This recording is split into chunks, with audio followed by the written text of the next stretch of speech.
Bismillahirrahmanirrahim. Assalamualaikum warahmatullahi wabarakatuh. Rokok adalah lintingan atau gulungan tembakau yang digulung atau dibungkus dengan kertas, daun, atau kulit jagung sebesar kelingking dengan panjang 8-10 cm. Biasanya dihisap seseorang setelah dibakar ujungnya. Lalu bagaimana pandangan dalam kesehatan? Bagaimana pandangan dalam Islam?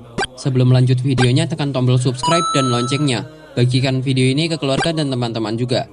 Karena sebaik-baik kalian adalah orang yang mempelajari Al-Quran kemudian mengajarkannya kepada orang lain. Dan satu lagi, simak videonya sampai selesai supaya tidak salah paham. Rokok memiliki nikotin, suatu zat yang bisa membuat kita kecanduan. Zat ini membuat orang susah untuk berhenti merokok. Selain nikotin, ada sekitar 7.000 bahan kimia lainnya yang diproses dalam pembakaran satu batang rokok, di mana diantaranya ada beberapa yang akan menjadi aktif dan merusak badan kita. Terlebih lagi terdapat 60 bahan yang diketahui dapat menyebabkan kanker.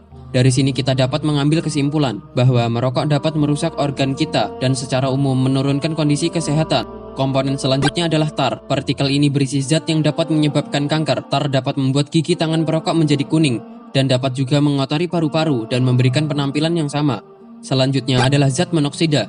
Zat ini menggantikan oksigen yang seharusnya tersirkulasi ke darah. Di darah terdapat sel darah merah, dan di sel darah merah terdapat hemoglobin. Bagi mereka yang tidak merokok, oksigen mengikat ke hemoglobin dan diantar ke seluruh tubuh. Lalu bagi mereka yang merokok, karbon monoksida dapat mengikat dirinya ke hemoglobin lebih mudah dari oksigen, dan akhirnya menggantikan oksigen. Karbon monoksida membuat darah semakin kental pada aktivitas seperti berlari, yang membutuhkan banyak suplai oksigen. Organ-organ penting seperti otak, jantung, dan lain-lain jadi kebagian sedikit oksigen dan dapat berakibat fatal. Masih banyak zat yang belum dibahas. Lalu, apa manfaat rokok? Di balik kenyataan rokok dapat merusak paru-paru, jantung, pembuluh darah, bahkan otak dan dapat menyebabkan stroke. Suatu penelitian menyatakan bahwa merokok mengurangi penyakit yang bernama Reduced Ulcerative Colitis Risk, suatu penyakit di usus. Tetapi rokok meningkatkan terkena Crohn's disease, suatu penyakit di usus juga. Jika begitu, sembuh dari penyakit di usus dan timbul penyakit baru di usus lagi dan bertambah penyakit lainnya, jadi tidak seimbang. Jadi kesimpulannya, rokok adalah berbahaya.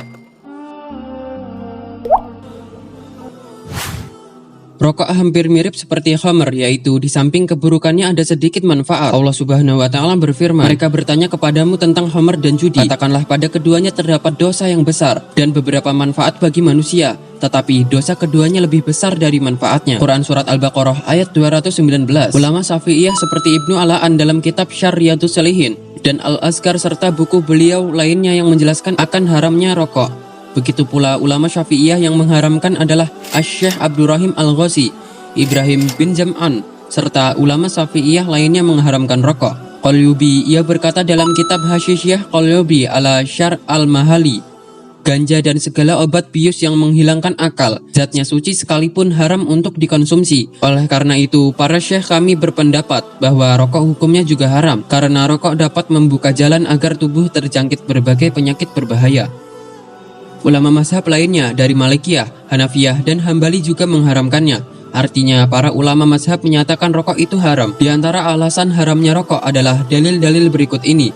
Allah Subhanahu wa Ta'ala berfirman, "Dan janganlah kamu menjatuhkan dirimu sendiri ke dalam kebinasaan." Quran Surat Al-Baqarah ayat 195. Karena merokok dapat menjerumuskan dalam kebinasaan, yaitu merusak seluruh sistem tubuh, menimbulkan penyakit kanker, penyakit pernafasan, penyakit jantung, penyakit pencernaan, berefek buruk bagi janin. Dari alasan ini sangat jelas rokok terlarang atau haram.